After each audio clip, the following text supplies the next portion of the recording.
Olá, vamos gravar aí a nossa 7ª aula. Agradeço a você por estar acompanhando aí o nosso estudo sobre o Código Civil Brasileiro. Na última aula, nós iniciamos o estudo do artigo 7º.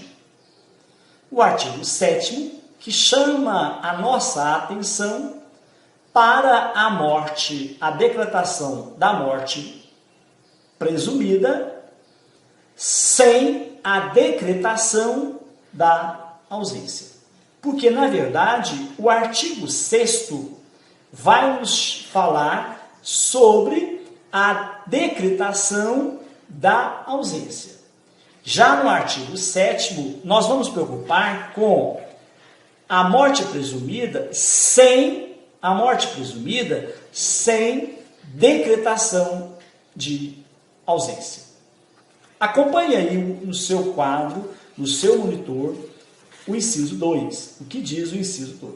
Se alguém desaparecido em campanha ou feito prisioneiro não for encontrado até 2 anos após o término da guerra.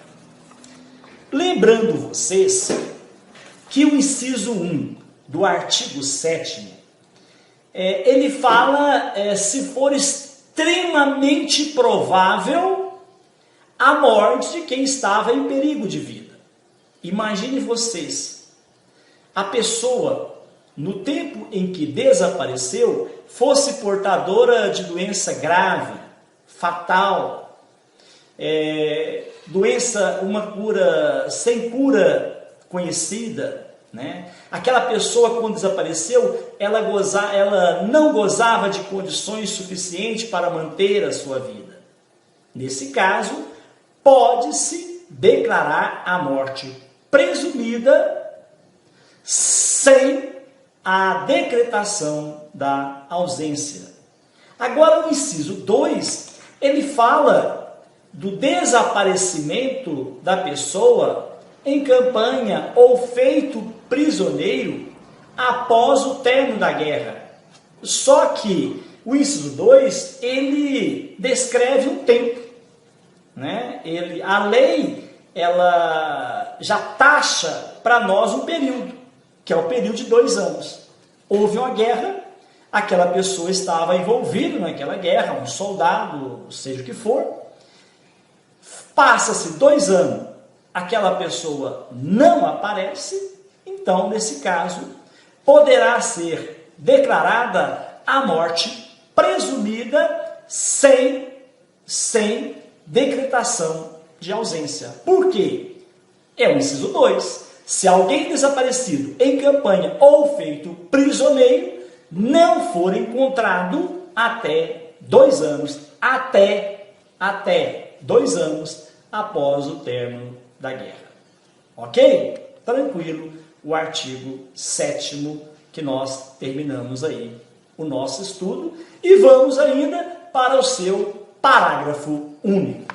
Acompanhe comigo o que diz o parágrafo único do artigo 7º. A declaração da morte presumida, nestes casos que nós acabamos de estudar, inciso 1, inciso 2, somente poderá ser requerida, somente poderá ser pedida, solicitada, depois de esgotadas o que, professor? As buscas e averiguações, devendo a sentença fixar a data provável do falecimento. Então, a sentença que irá fixar a data do óbito. Eu gostaria que vocês observassem bem esse parágrafo único, porque ele estabelece que o requerimento da decretação, da declaração de morte presumida, preste bem atenção, deverá ser esgotado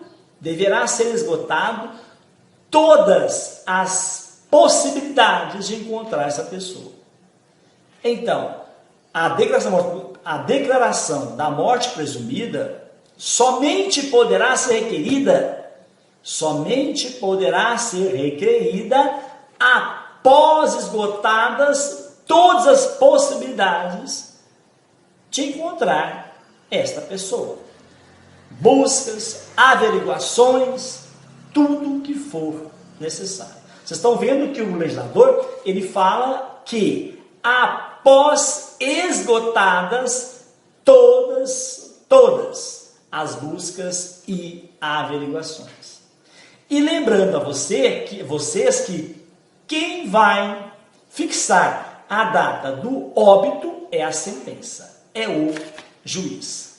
É o que diz aí para nós o parágrafo único do artigo 7º.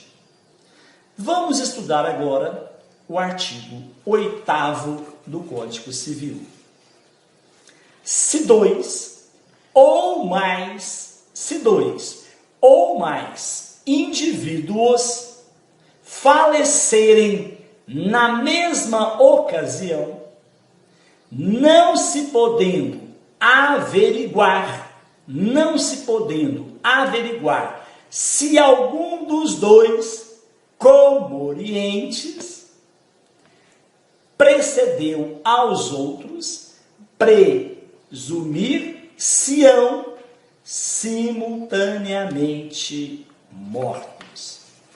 Vocês estão vendo que o artigo 8º, ele nos leva para o Instituto da Comoriência.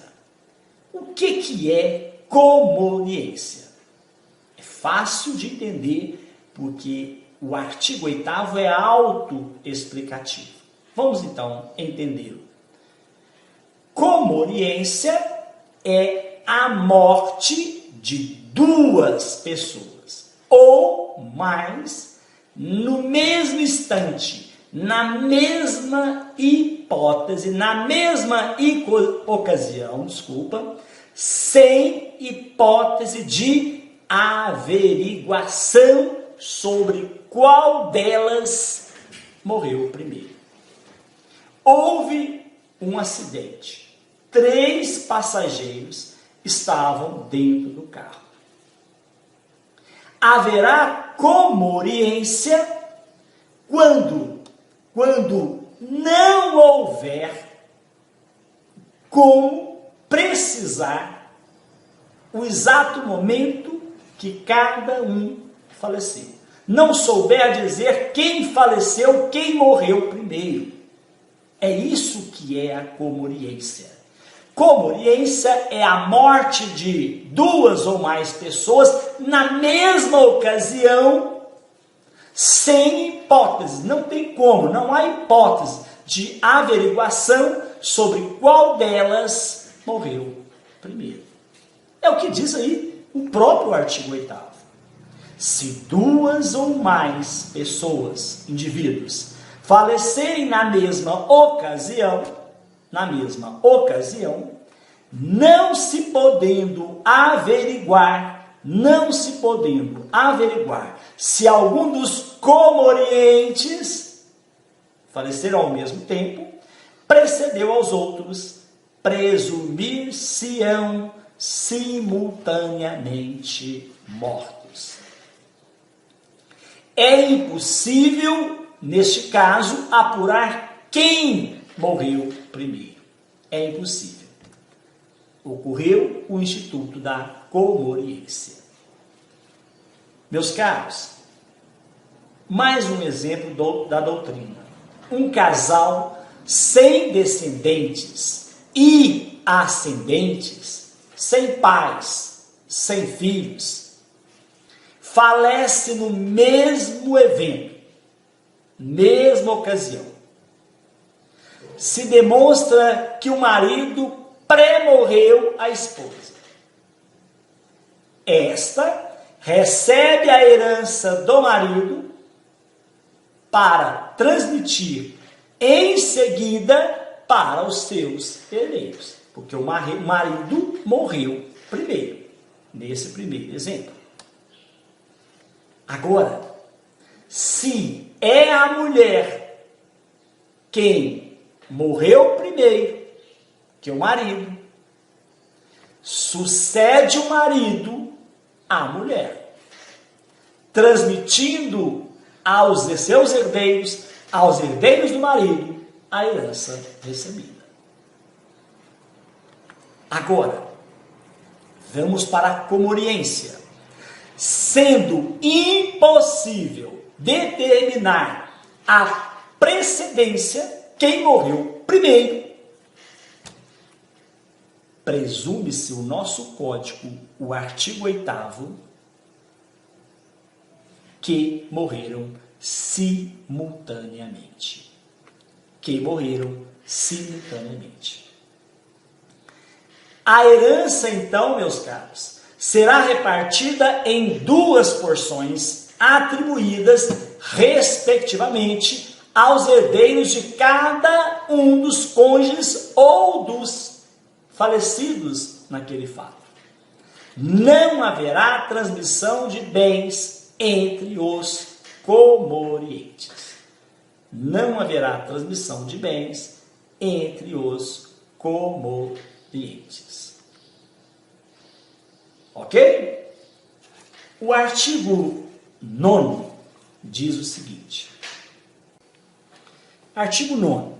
Serão registrados em registro público os nascimentos, casamentos, óbitos, a emancipação por outorga dos pais ou por sentença do juiz, a interdição por incapacidade absoluta ou relativa, a sentença declaratória de ausência e de morte presumida. Neste caso, será registrado em livro próprio no cartório.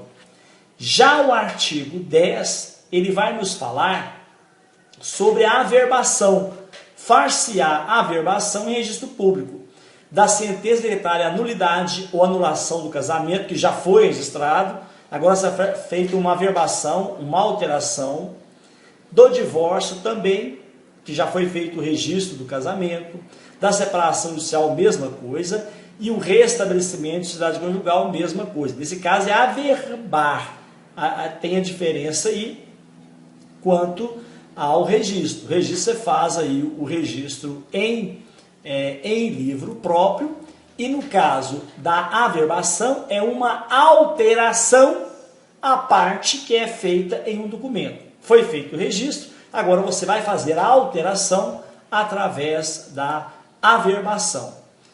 Far-se a averbação, então, em registro público, das sentenças que decretarem a nulidade ou anulação do casamento, o divórcio, a separação judicial e o restabelecimento da sociedade conjugal. Inciso 2. Dos atos judiciais ou extrajudiciais que declararem ou reconhecerem a filiação. Mesma coisa, será averbado lá no registro de nascimento da pessoa interessada. Muito bem, nós então, agora gostaria de fazer com vocês um resumo dessa parte das pessoas que nós estudamos. Vamos aí para o resumo. Primeiro, lembro a vocês que nós iniciamos o nosso estudo nessas 7 aulas, né, que nós completamos hoje, falando o início da personalidade. Falamos da corrente, da primeira corrente, né, que conceitua a personalidade, que é a corrente da concepção, quando se forma o embrião. Falamos da corrente nascimento com vida, que é aderida pelo nosso Código Civil, no artigo 2º. Falamos também da corrente da viabilidade pós-morte, onde fala que a vida tem que conseguir manter-se. Se surgir problemas encefálicos, aí não quer dizer que há personalidade. Doença que afeta o encéfalo, doença que prejudica a parte superior do sistema nervoso central, não há personalidade. A personalidade, lembrando a vocês, é a aptidão de ser titular de direito e deveres na vida civil. A personalidade é a aptidão de ser titular de direitos e deveres na vida civil. Falamos também que o início da personalidade é nascimento com vida. Artigo 2 do Código Civil Brasileiro. Só após o nascimento, falamos também com vida, surge a titularidade de direito e deveres da pessoa. Falamos também do nascituro, titular direitos expectativos. Falamos também dos menores impúberes, que são menores de 16 anos. Falamos também da capacidade civil, é a capacidade de direito, toda pessoa possui. E falamos também da capacidade de fato, somente possui as pessoas capazes de possuí-la, de exercer tal capacidade. Falamos também dos menores púberes, que são os menores que têm 16 a 18 anos. Falamos também dos pródigos. Falamos dos atos de disposição e atos de administração. Atos de disposição dependem do curador e atos de administração não dependem do curador.